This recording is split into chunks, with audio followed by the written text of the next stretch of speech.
Greater Visakhapatnam నుంచి వచ్చిన కార్పొరేటర్లకు, పార్వతీపురం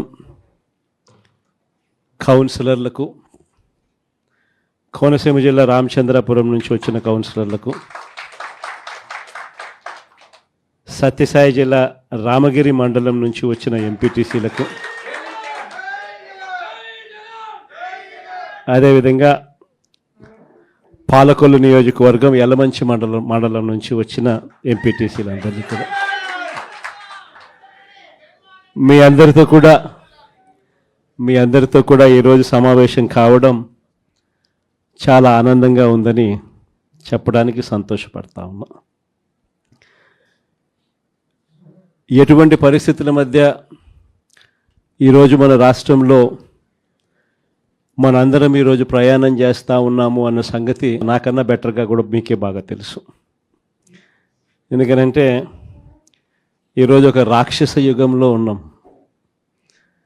నేను మొన్నెవరో నా దగ్గరికి వస్తూ ఉన్నప్పుడు కూడా నేను ఏదో అంటా ఉంటే, కలియుగంలో రాజకీయాలు చేయాలి అని అంటే ఈ యుగం చంద్రబాబు యుగంలో రాజకీయాలు చేయాలి అని అంటే ఈ రాజకీయాలు చేసేటప్పుడు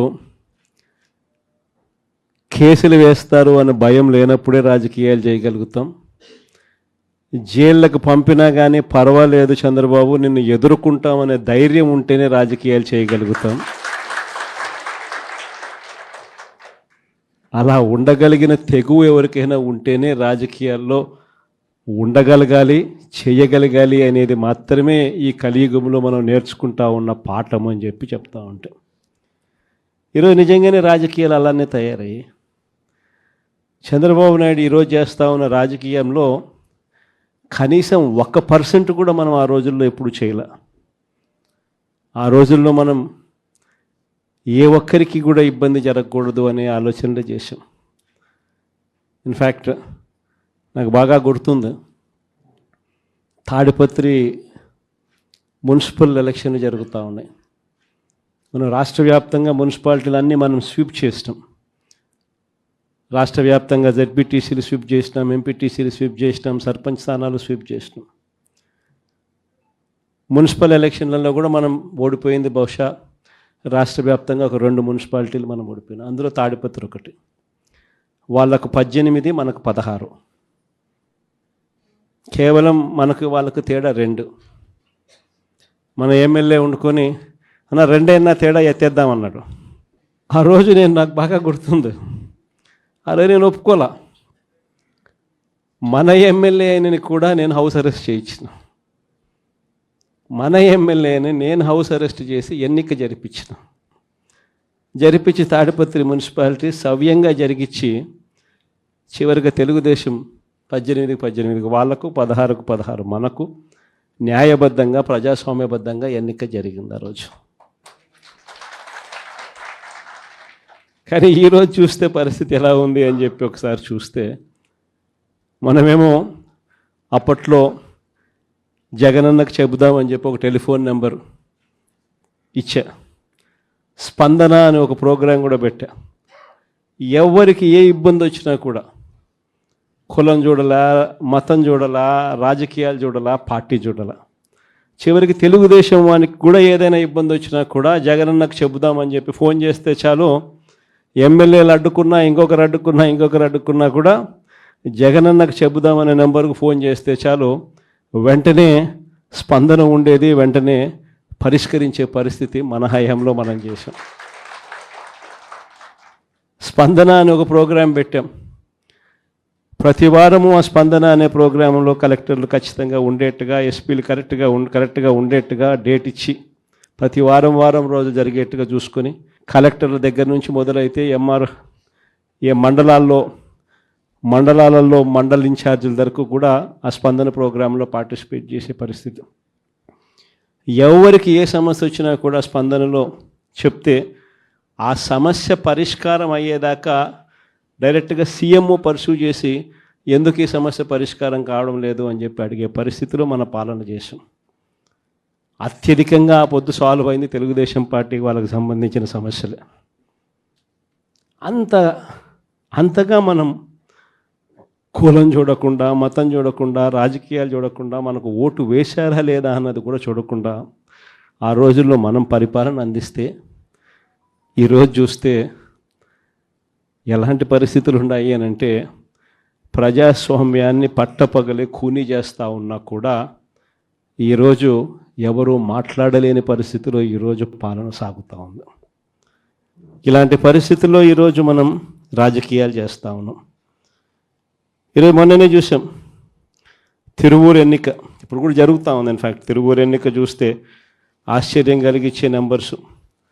ఎందుకు ఎన్నికలు చేస్తూ ఉన్నారో కూడా ఎవరికి అర్థం కాదు. అక్కడ తిరువూరు పరిస్థితి ఏమిటి అని అంటే 17 వైఎస్ఆర్సీపీ గెలిస్తే 20లో 3 టీడీపీ. మా తెలుగుదేశం పార్టీ ఎక్కడ గెలుస్తుంది, ఎందుకు గెలుస్తుంది, అసలు పోటీ ఎందుకు పెడతా ఉన్నారు? అయినా దాన్ని కూడా లాగేసుకోవాలి అని చెప్పి తాపత్రయంతో బలవంతం చేసి ప్రలోభాలు పెట్టి 17 మందిలో నుంచి ఒక 5 మందిని లాక్కొని చివరికి వైసీపీ 12, తెలుగుదేశం పార్టీ 8కి వచ్చినారు. అక్కడ కూడా ఆ ఎన్నిక కూడా ఇప్పటికీ మెజారిటీ మనమే కాబట్టి ఎన్నిక ఎప్పుడైనా మనమే గెలవాలి. ఆ ఎన్నిక కూడా జరగకోకుండా ఏకంగా పోలీసుల ఆధ్వర్యంలో ఎన్నిక ఆపుతూ ఉన్నారు. మన వాళ్ళందరినీ హౌస్ అరెస్టు, వాళ్ళందరినీ రోడ్ల మీదకి తీసుకొచ్చి నిలబెట్టినారు. ఈరోజు హౌస్ మోషన్, కోర్టులో హౌస్ మోషన్ ఈరోజు మనం మూవ్ చేసి ఈరోజు ఆ ఎన్నికకి సంబంధించి ప్రొటెక్షన్ ఇచ్చి పోలీసు వాళ్ళని తీసుకొని పోయి ఎన్నిక జరిపించమని చెప్పి కోర్టులు చెప్తే ఆ ఎన్నిక జరుగుతుందో జరగదో కూడా ఇంకా తెలియదు. నరసరావుపేట 17 వైసీపీని గెలిచింది. ఈరోజు వైసీపీ 13, తెలుగుదేశం పార్టీ ఈరోజు 3, ఒకరు చనిపోయినారు. సో ముగ్గురే ఉన్నప్పుడు, ఇప్పటికీ మనకి మెజారిటీ ఉన్నప్పుడు తెలుగుదేశం పార్టీ ఏ రకంగా గెలుస్తుంది? కానీ కోరం లేకపోయినా కూడా మేమే గెలిచేసినామని చెప్పి డిక్లేర్ చేసుకున్నారు. కారంపూడి 14 వైసీపీ, 14 వైసీపీనే గెలిచింది. ఈరోజు ప్రలోభాలు పెట్టి ఇంకొకటి చేసి వైసీపీ 8, తెలుగుదేశం పార్టీ 6. అయినా కూడా మనకే మెజారిటీ ఉంది. అయినా కూడా అక్కడ కూడా కోరం లేకపోయినా కూడా మేమే గెలిచాము అని చెప్పి డిక్లేర్ చేసుకున్న పరిస్థితి. అంతెందుకు కుప్పం మున్సిపాలిటీ దగ్గర నుంచి మొన్న జరిగిన రామకుప్పం ఉప ఎన్నిక దాకా కూడా ఎక్కడ చూసుకున్నా కూడా ఇదే పరిస్థితి. ఈరోజు ఇక్కడే ఉన్నారు. ఎందుకు ఇదే రామగిరి నియోజకవర్గంలో, ఇదే రామగిరి మండలం చూస్తే ప్రకాష్ కాన్స్టిట్యున్సీ, ఇక్కడ వైసీపీకి సంబంధించి 10 మందిలో వైసీపీ 9 గెలిచింది. తెలుగుదేశం పార్టీ గెలిచింది కేవలం 1. మరి అలాంటప్పుడు ఎన్నికెందుకు జరపాలా? ప్రజాస్వామ్యంలో ఒక పార్టీ టికెట్ మీద, ఒక పార్టీ బీఫామ్ మీద, ఒక పార్టీ గుర్తు మీద గెలిచినప్పుడు ముఖ్యమంత్రిగా ఉన్న మనమే దాన్ని కాపాడలేని పరిస్థితిలో మనమే పరిపాలన చేస్తూ ఉన్నప్పుడు, మనమే ప్రజాస్వామ్యాన్ని దగ్గరుండి పోలీసులను పెట్టి మరీ కూనీ చేయించమని చెప్పి మనమే ప్రోద్బలం చేస్తూ మళ్ళీ రాజకీయాలు చేస్తూ ఉన్నప్పుడు ఎందుకు ఈ రాజకీయాలు చేస్తూ ఉన్నాం? ఈరోజు ఇదే రామగిరిలో ఇప్పటికీ కూడా 6 మంది మనము, 9 మందిలో 3 వాళ్ళు లాక్కున్నారు. అయినా ఇంకా 6 మంది మనమే మెజారిటీ. ఎన్నిక పెడితే మనమే గెలుస్తాం. కానీ ఎన్నిక పోస్ట్పోన్ చేస్తూ ఉన్నారు. చివరికి కోరం లేదని చెప్పి అది కూడా వాళ్ళ ఖాతాల్లో వేసుకుంటారు. ఇది జరుగుతూ ఉంది. పాలకొల్లు కూడా ఇక్కడికి వచ్చినారు కూడా బలవంతం చేస్తే 18 మందిలో వైసీపీ 14, టీడీపీ 4 గెలిచింది. ఒకరిని లాక్కున్నారు ఎంతో కష్టపడితే. మిగతా వాళ్ళందరూ గట్టిగానే ఉన్నారు. అక్కడ కూడా ఇంకా చేయగలిగింది ఏమీ లేక వదిలేసినట్టున్నారు. ప్రజాస్వామ్యం కూనీ అయిపోయిన పరిస్థితుల మధ్య ఈరోజు మనం అంతా కూడా ఈరోజు ఏకమవుతా ఉన్నాం. మామూలుగా ప్రతి ప్రభుత్వానికి కూడా ఒక సంవత్సరం పరిపాలన చేస్తే ప్రభుత్వ వ్యతిరేక ఓటు అనేది అంతో ఇంతో ఉంటుంది. అది మామూలుగా సంవత్సరం పరిపాలన చేసిన పార్టీకి ఈ లెవెల్లో మామూలుగా ఎక్కడైనా ఉంటే, చంద్రబాబు నాయుడు గారి పరిపాలన చేస్తామని తెలుగుదేశం పార్టీకి మాత్రం ఈ సంవత్సర కాలంలోనే ఇక్కడ ఉంది. ప్రభుత్వ వ్యతిరేక ఓటు అనేది ప్రజలు కూడా ఏ స్థాయిలో చంద్రబాబు నాయుడిని ద్వేషించుకుంటా ఉన్న పరిస్థితి ఉంది అని అంటే, ఆ ద్వేషం ఈ స్థాయిలోకి ఇప్పటికే సంవత్సరం కాలంలోనే వచ్చింది. గ్రామాలలో మొట్టమొదట కనపడేది ఏమిటి? ఈ స్థాయి నుంచి పిల్లలు మొదలు పెడతారు. ఈ స్థాయి నుంచి పిల్లలు మొదలు పెడతారు. చంద్రబాబు నాయుడును ప్రశ్నించడం, చంద్రబాబు నాయుడు గారి కార్యకర్తలను ప్రశ్నించడం, చంద్రబాబు గారి నాయకులను ప్రశ్నించడం, ఈ స్థాయి నుంచి చిన్నపిల్లలు సైతం మొదలు పెడతారు. నా 15,000 సంగతి ఏమిటి అని ఈ స్థాయి నుంచి పిల్లలు మొదలు పెడతారు. ఎన్నికలప్పుడు ఏమని చెప్పాడు? ఇంటింటికి పోయాడు, ఇంటింటికి కరపత్రాలు పంచినారు, ఇంటింటికి బాండ్లు అన్నాడు, ఇంటింటికి పోయి ఏం చెప్పినాడు? ఇంట్లో చిన్నపిల్లలు, మీ ఇదే పాలకొల్లు నుంచి వచ్చిన కార్పొరేటర్లకు అయితే ఇంకా బాగా చక్కగా తెలుసు. ఆ మంత్రి రామానాయుడు అనే ఆ మంత్రి, ఆయన మాట్లాడిన మాటలు వైరల్ అవుతూ ఉంటాయి. ఇప్పుడు ఈ రోజుకి కూడా సోషల్ మీడియాలో ఆయన మాట్లాడిన వీడియో టేపు. ఆయన ఏమన్నాడు? ఇంటింటికి ఆయన పోతాడు, ఆయనతో పాటు కార్యకర్తలు వీళ్ళందరినీ పంపించాడు. అక్కడ పోయినేమంటాడు? చిన్నపిల్లలు కనపడితే నీకు 15,000, నీకు 15,000, నీకు 15,000. అదే ఇంట్లో నుంచి వాళ్ళ అమ్మ బయటకు వచ్చింది, పిల్లల అమ్మ, వాళ్ళ చిన్నమ్మ. వీళ్ళు బయటకు వస్తే వాళ్ళని చూడగానే, వాళ్ళని చూసిన వెంటనే నీకు 18,000, నీకు 18,000, నీకు 18,000 అంటాడు. సంతోషమా అని అంటాడు. మళ్ళా అంతలో ఇంట్లో నుంచి ఈ చిన్నమ్మలు, ఈ అమ్మలు, వాళ్ళ అమ్మలు బయటకు వచ్చినారు. వాళ్ళని చూడగానే నీకు 50 ఏళ్ళ వయసు కదా, మీకు 48,000, నీకు 48,000, నీకు 48,000 అన్న మొదలుపెట్టినాడు. అంతటితో ఆగల. ఇంట్లో నుంచి 20 ఏళ్ళ పిల్లోడు వస్తే ఇట్లా చూసి నీకు 36,000, నీకు 36,000, నీకు 36,000 సంతోషమా అన్నాడు. అంతటితో ఆగల. ఆ ఇంట్లో నుంచి ఒక రైతు బయటకు వచ్చినట్టు కండువా కప్పుకొని, రైతు అని చెప్పి ఎప్పుడైతే చూశాడో నీకు 26,000, నీకు 26,000, నీకు 26,000 అన్న మొదలుపెట్టాడు. ఇలా మనం చెప్పిన దానికన్నా కూడా 3 ఇంతలు 4 ఇంతలు ఎక్కువగా ఇస్తాము అని చెప్పి ప్రతి ఇంటికి కూడా వీళ్ళు చెప్పిన మాటలు వీళ్ళను వెంటాడుతూనే ఉంటాయి. ఏ ఒక్కరింటికి వీళ్ళు వెళ్ళలేని పరిస్థితి రాష్ట్రంలో ఈరోజు నెలకొని ఉంది. ఒకవైపున ఇలాంటి రాజకీయ పరిస్థితులు ఒకవైపున ఉన్నాయి. మాట మీద నిలబడని రాజకీయ నాయకుడు ఈరోజు రాష్ట్రంలో ముఖ్యమంత్రి హోదాలో ఉన్నాడు. మాట ఇస్తే ఆ మాట తప్పడం కోసమే, ఆ మాట అంటే వెన్నుపోటు పొడవడమే అని చెప్పి డెఫినేషన్ ఇస్తూ రాజకీయాలు చేస్తూ ఉన్న వ్యక్తి ఈరోజు ముఖ్యమంత్రి స్థానంలో కూర్చొని ఉన్నాడు. మరోవైపు రాష్ట్రంలో ఏది కూడా పట్టించుకునే పరిస్థితి లేదు. ఈరోజు స్కూళ్ళన్నీ కూడా నిర్వీర్యమైపోయిన పరిస్థితి కనిపిస్తుంది. ఇంగ్లీష్ మీడియం బడులు గాలికి ఎగిరిపోయిన పరిస్థితులు. గోరుముద్ద అన్న పథకం ఈరోజు కనీసం తినడానికి ఇబ్బందికర పరిస్థితులు పిల్లలు ఉన్న పరిస్థితులు, ఈరోజు ఆ పథకం వెళ్ళిపోయిన పరిస్థితి. నాడు నేడు పనులు ఆగిపోయిన పరిస్థితులు. పిల్లల చేతుల్లో ట్యాబులు పెట్టి 8వ తరగతికి వచ్చేసరికి చిక్కటి చిరునవ్వుతో పిల్లలు కనిపించే పరిస్థితి ఈరోజు తెరమరుగైపోయింది. అమ్మఒడి అనే పథకంతో పిల్లలను ప్రోత్సహిస్తూ బడులకు పంపించే తల్లులకి ఈరోజు కనీసం పలకరించే పరిస్థితి కూడా లేని పరిస్థితిలో బడులు తయారయ్యాయి. మరోవైపున పేదవాడి వైద్యం గురించి కనీసం ఆలోచన చేసే పరిస్థితిలో కూడా ఈ ప్రభుత్వం లేదు. ఏ పేదవాడికైనా కూడా వైద్యం అవసరమైనప్పుడు ఆ పేదవాడికి ప్రభుత్వం తోడుగా ఉంది అన్న భరోసా ఇవ్వగలగడం ప్రభుత్వ కనీస బాధ్యత. అలాంటిది ఆరోగ్యశ్రీకి ప్రతి నెల కనీసం నెలకు 300 కోట్ల రూపాయలు ఖర్చు అవుతుంది. ఈ ప్రభుత్వం వచ్చి 12 నెలలు. ఆరోగ్యశ్రీ బిల్లులు ఇప్పటికే 3,600 కోట్లు దాటాయి. ఆరోగ్యశ్రీ బిల్లులు ఇవ్వడంలో ఆరోగ్య ఆసరా గురించి పట్టించుకునే పరిస్థితి లేదు. ఆరోగ్యశ్రీ బిల్లులు ఇవ్వక, ఆరోగ్య ఆసరా గురించి పట్టించుకోక, ఈరోజు ఏ పేదవాడైనా కూడా వైద్యం కోసం ఏదైనా హాస్పిటల్కి పోతే ఆ హాస్పిటల్లో ఈరోజు డాక్టర్లు పేదవాడికి వైద్యం అందించే పరిస్థితిలో లేరు. డబ్బులు కడితేనే వైద్యం అందిస్తాము అని చెప్పి ఈరోజు పేదవాడిని డబ్బులు కడితే తప్ప వైద్యం అందని పరిస్థితిలోకి అప్పుల పాలు చేస్తూ ఉన్న పరిస్థితి ఈరోజు రాష్ట్రంలో. ఏ రైతుకు కూడా ఈరోజు గిట్టుబాటు ధర రావడంలా, ఏ పంటకు ఈరోజు గిట్టుబాటు ధర రావడంలా. మళ్ళీ దళారీల వ్యవస్థ వచ్చేసింది. ఆర్బీకే వ్యవస్థ కుప్పకూలిపోయింది. ఈ క్రాపింగ్ గాలికి ఎగిరిపోయింది. ఉచిత పంటల బీమా కంటికి కనపడకుండా తెరమరుగైపోయింది. పంటలు ఏదైనా వరదలు వచ్చినా, నష్టం వచ్చినా వెంటనే సీజన్ ముగిసేలోగానే ఆదుకునే ఇన్పుట్ సబ్సిడీ కార్యక్రమం సీజన్లు ముగుస్తూ ఉన్నా కూడా పట్టించుకోలేని పరిస్థితి. రైతు పరిస్థితి ఈరోజు అగమ్య గోచరంగా కనిపిస్తూ ఉంది.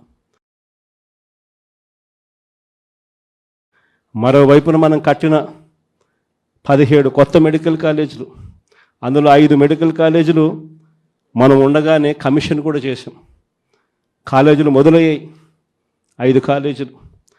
మిగిలిన కాలేజీలు వార్ ఫుటింగ్ బేసిస్ మీద పనులు జరుగుతూ ఉన్నాయి. ఈ పెద్ద మనిషి ముఖ్యమంత్రి అయ్యాడు, కాలేజీలు కట్టాల్సింది పోయి అమ్ముతానని చెప్పి ఈ మనిషి తయారయ్యాడు. పేదవాడికి మెడికల్ కాలేజీలు అందుబాటులో లేకపోతే ఆ డిస్ట్రిక్ట్ హెడ్ క్వార్టర్స్లో ఎప్పుడైనా ఒక మెడికల్ కాలేజ్ అందుబాటులో ఉంటే దాని అర్థం ఒక మల్టీ స్పెషాలిటీ హాస్పిటల్ అందుబాటులో ఉంది అని నిదర్శనం.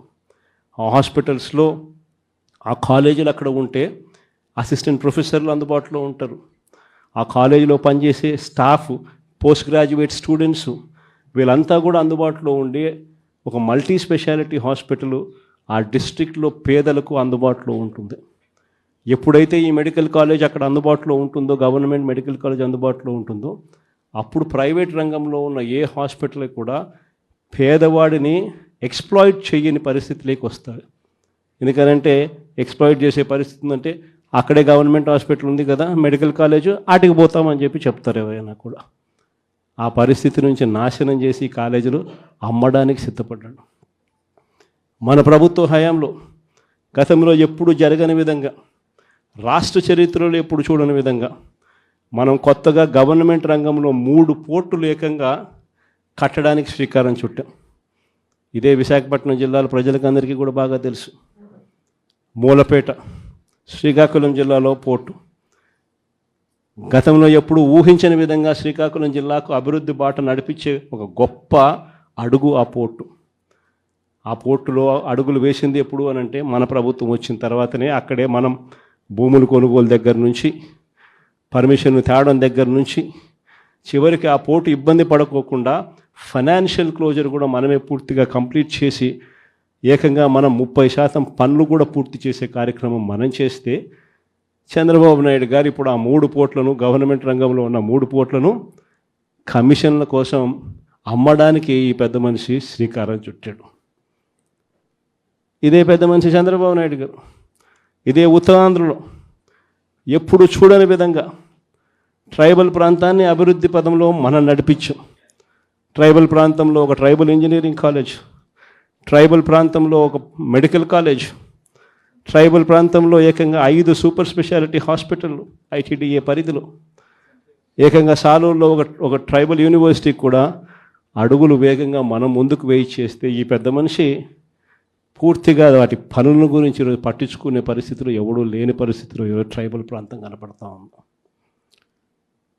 ఈరోజు భోగాపురం ఇంటర్నేషనల్ ఎయిర్పోర్ట్ మనందరికీ కూడా పరిచయం. ఆ పనులు 5 సంవత్సరాలు చంద్రబాబు నాయుడు హయాంలో పనులు మొదలు కాల. బ్యాలెన్స్ ల్యాండ్ అక్విజిషన్ పూర్తి ఎప్పుడైంది అని అంటే అది మన హయాంలో. ఆ ప్రాజెక్టు శంకుస్థాపన ఎప్పుడు జరిగింది అని అంటే మన హయాంలో. ఆ ప్రాజెక్టు 30% పనులు ఎప్పుడు పూర్తయ్యాయి అని అంటే అది మన హయాంలో. ఏదైనా కూడా విశాఖపట్నం కానీ, ఉత్తరాంధ్రకు కానీ, రాష్ట్రంలో మరొక చోట కానీ, ఇంకొక చోట కానీ ఎక్కడైనా అభివృద్ధి పథంలో పనులు ఏదైనా జరిగాయి అని అంటే, చివరికి నాడు నేడుతో స్కూళ్ళు సైతం అభివృద్ధి ఎప్పుడు చెందాయి అని అంటే అది ఒక్క వైఎస్ఆర్సీపీ ప్రభుత్వ హయాంలోనే. ఈరోజు అన్నీ కూడా నాశనం అయిపోయిన పరిస్థితి కనిపిస్తూ ఉన్నాయి. ఈ పెద్ద మనుషులు అన్ని రకాలుగా కూడా వ్యవస్థలన్నీ నాశనం చేశాడు. ఇచ్చిన హామీలు ఏవి కూడా నిలబెట్టుకునే పరిస్థితిలో లేక ఈ పెద్ద మనిషి ప్రతిదీ కూడా ప్రజలను వెన్నుపోటు పొడిచే కార్యక్రమే చేస్తూ ఉన్నప్పుడు ఆ టాపిక్ నుంచి ప్రజలను డైవర్ట్ చేసేందుకు ఏ ఒక్కరూ కూడా ఆయనను ప్రశ్నించే స్వరం వినపడకుండా చేసేందుకు ఈ పెద్ద మనిషి చేస్తూ ఉన్న పాలన భయానక పాలన సృష్టించడం. ఆ భయానక పాలన సృష్టించడంలో భాగంగా ఈరోజు రెడ్ బుక్ రాజ్యాంగం నడుస్తూ ఉంది. ఈ రెడ్ బుక్ రాజ్యాంగంలో ఎవరైనా కూడా గొంతు విప్పుతారు చంద్రబాబు నాయుడుకు వ్యతిరేకంగా అని చెప్పి ఎక్కడ చంద్రబాబు నాయుడు గారికి అనిపించినా వెంటనే ఆ మనిషి గొంతు పట్టుకోవడం, ఆ నులిపేయడము అనేది ఎలా అనేది మాత్రమే చేస్తూ ఉన్నారు. మొట్టమొదటిసారిగా చూస్తూ ఉన్నాం మ్యానుఫ్యాక్చర్డ్ విట్నెస్లు.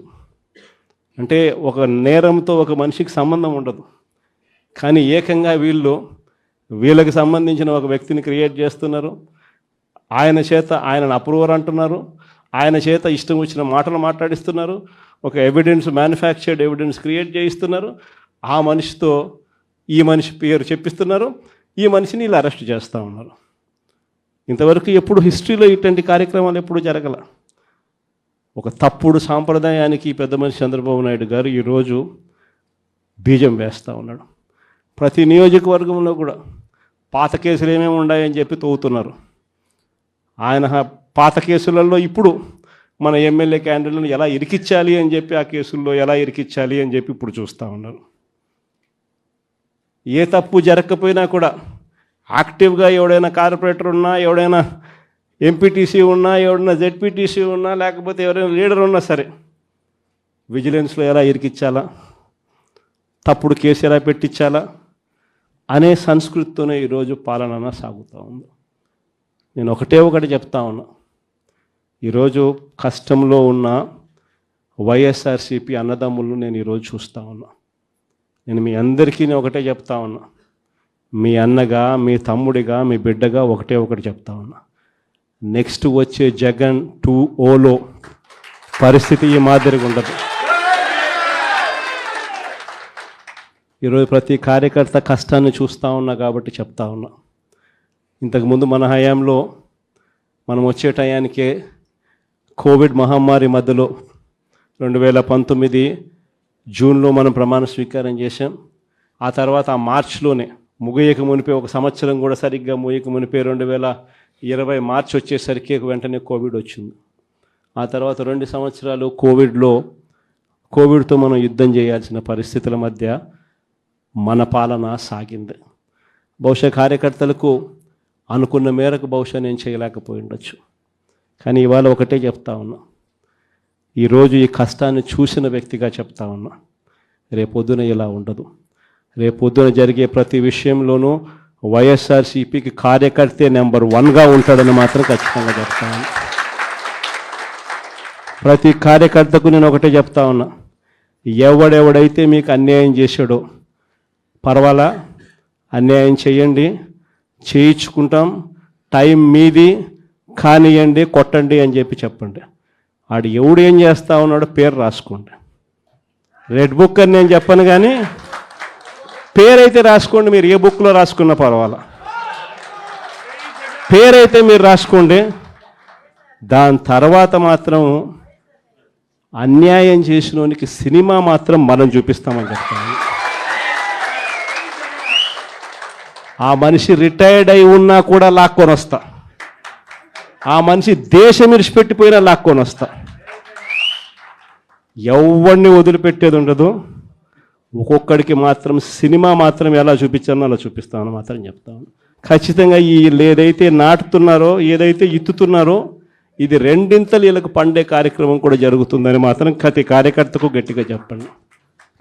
ఎందుకంటే ఈరోజు రాష్ట్ర వ్యాప్తంగా ఇదే జరుగుతూ ఉంది.